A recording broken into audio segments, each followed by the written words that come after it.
Hey guys, wait for a few people to tune in.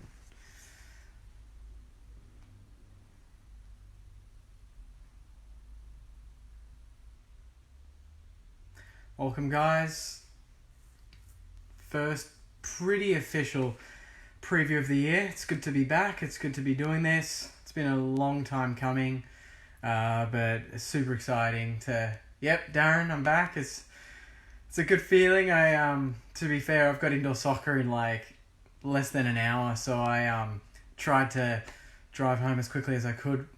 Legal limit, mind you, but tried to take some shortcuts, get home, get to see the teams, and then get to chat to you guys. So it's good. I'm super excited, and we can dissect the team. It probably won't be one of my longer lives, but I'll try and keep it pretty thorough and get as many comments in as you can, guys. So let me know what you think of the team. We'll go through it now and what you're thinking of tomorrow night in general, who you're looking forward to the most in terms of player. It's hard to go past someone like Max King to see what he can do. You know, there was so much talk last week about the intra-club and his 4-goal performance there, but different story now when he comes up against James Frawley, Ben Stratton. You've got Sam Frost, Ben McAvoy's name there. A pretty strong backline tomorrow night, Hawthorn. So it's going to be a good battle, and it's a team that is going to be around the ladder position that we're going for. A lot of people think Hawthorn will finish 8th, and I'm thinking that I want us to finish in that 8th, 6 to 12 position. I want us to be around that mark this season. So if we can get a good win tomorrow night, although it's pre-season, it's really important that we start with a winning mentality and a winning culture with Brett Ratton. And with such a strong team on the park, there's a few missing players, and we'll talk about that. But obviously we've got another Hawthorn game next Friday night in Morwell for the bushfire appeal, and then obviously we've got Collingwood in Morwell again the week after. So there's going to be plenty of game time for a lot of players, but so far I'm pretty happy with what we've named for tomorrow night. So let's go through it. So from the back line, you've got Dougal Howard, already one of our new signings, Cal Wilkie, Nick Caulfield, Jake Carlisle, Hunter Clark, Ben Long. That is a seriously exciting backline. Dougal Howard coming in from Port Adelaide, great intercept marks, got a lot of pace, a lot of wraps around his performances at Port Adelaide. They didn't give him the chance that he wanted, and they gave him to us for basically nothing. And then you got Cal Wilkie, who played every game last year in his first season. Nick Caulfield, who was injured but looked really good in the second half of last year. Carlisle's had one of the best pre-seasons he's had in a long time from all reports. And then you've got Hunter Clark and Ben Long, two really exciting youngsters that, Hunter Clark showed us what he can do off half-back at the back end of last year. And then Ben Long, he played a lot of forward, but this time they're going with half-back. They think that he can read the game, he's got the pace, he's got the ball use, and they think he'll be really, really important for us off rebound there. So I'm super excited to see that. Then you've got the centre line. You've got Jack Billings on one wing. You've got Seb Ross down the middle in the centre. And then you've got Bradley Hill on the other wing. So we're going to see the two big wingers combined tomorrow night. Bradley Hill, it's going to be just exciting to see him run out. And the fact that this game's at Moorabbin, RSEA Park, competitive game, under the lights, it's going to be amazing. And it's going to be a great start to the season if we can win in front of a home crowd like that at Moorabbin. Just gives you a bit of goosebumps thinking about it.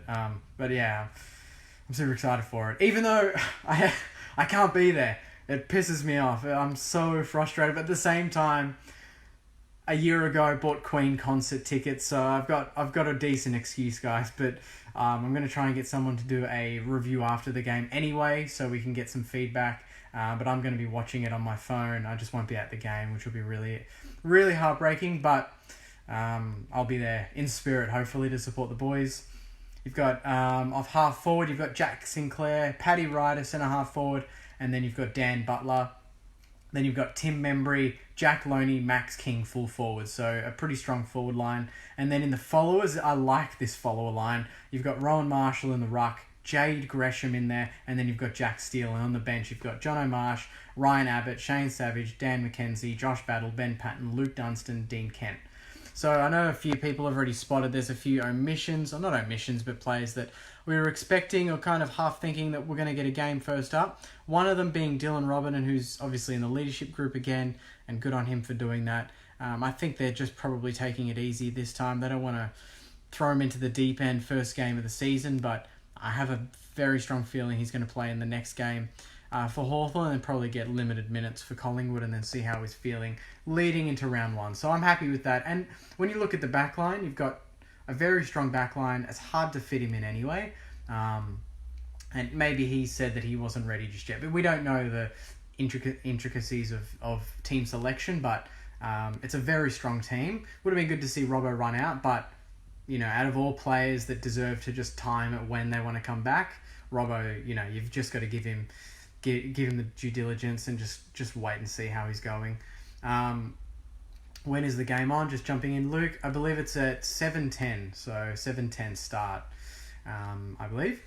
Hawthorn, strong team. Who was I looking at next? Jack Patel, obviously the other one he was missing from this lineup. He's been killing it in preseason, but again, maybe it's just that the competition is so strong in this team. You've got a lot of players that are looking like they can fit into the team, but some of them have just scrubbed onto the bench. The likes of Luke Dunstan, who was a regular 18 starter last season. This season he might be battling.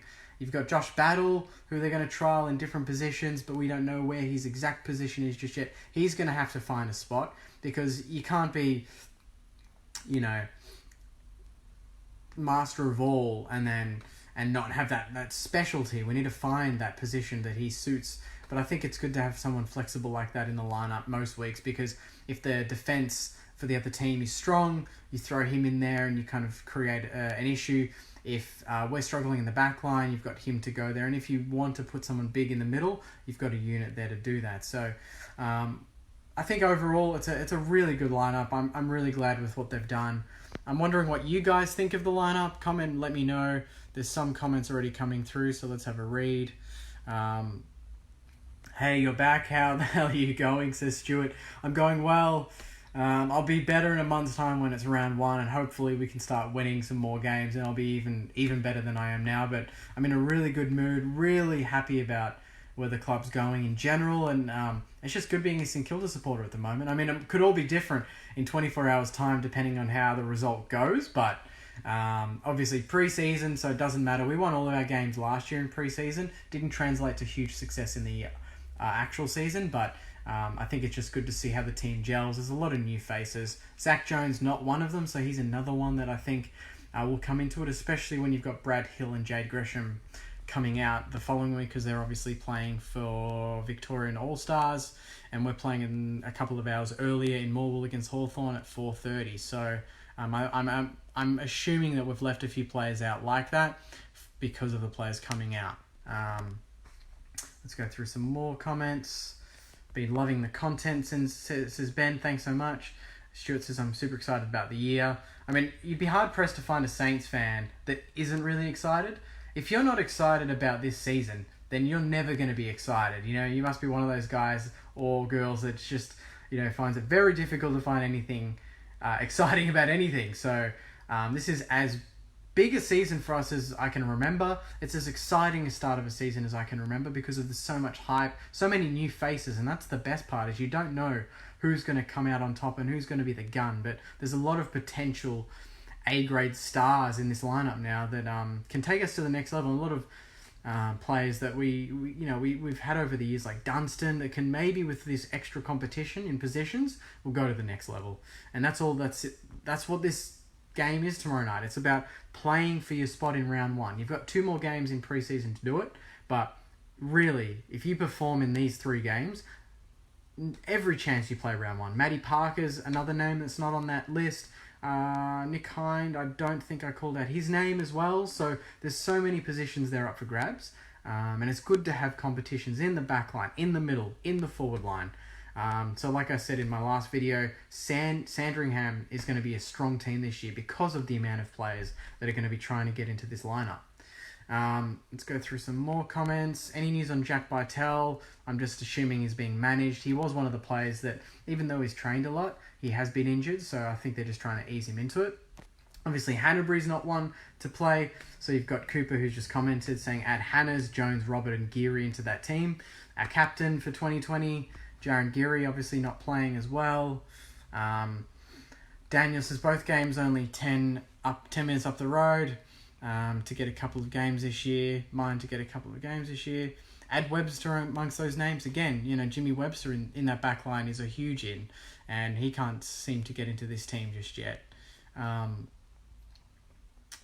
Go the mighty Saners, says Aviva.